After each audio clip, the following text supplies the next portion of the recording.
This restores my faith in human nature, and I thought about it a second and said, no, I never had this much faith in human nature. It's beyond my expectation. Larry Sahanek is very emotional. Last Friday early in the morning, he received a phone call that was just devastating. This 180-foot barn that housed his family's 100 goats was on fire. And before I continue the story, here's some history on the Sahanek business. It's called Green Goats, and for the past 8 years, they have removed unwanted vegetation in an environmentally friendly way, using their goats in many colleges, national, state, and local parks. It gives the goats an opportunity to be goats. They're not milked. They're not fed for food because we never send a goat to auction. And they just walk around all summer and eat bushes. That's what goats were designed to do. The Sahaneks have owned greengoats.com for about 8 years, and about 6 months ago began housing their goats here at the Sheehan farm because they outgrew their barn in Rhinebeck. And last Thursday night was a night like most. And we left here at 9:15 after having bottle fed. My wife bottle feeds all of our goats. But around midnight the next day, the Sahaneks got a phone call. From Pam, who lives in this house, who owns the farm. The barn's on fire.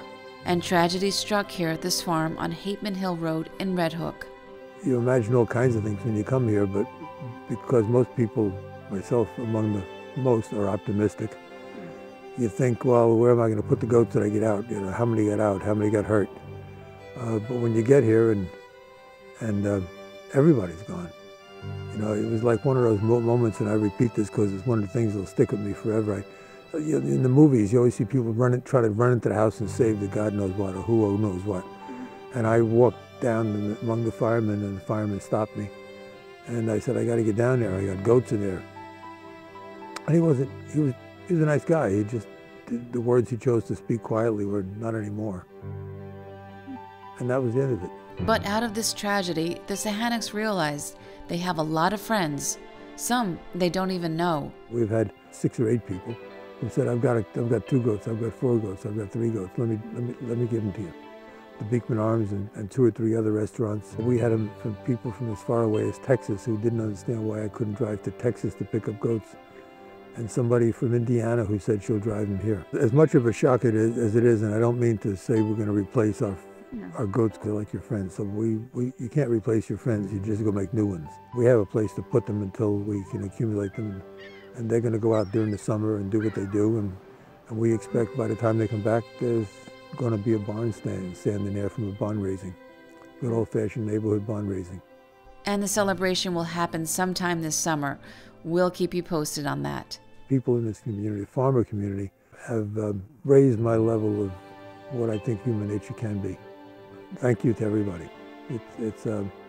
I've always been a kind of standalone, fend for myself kind of guy. I don't ordinarily ask for help. I guess I give a lot, but everybody's stepping up, and I had no idea there were so many people who would do this for me.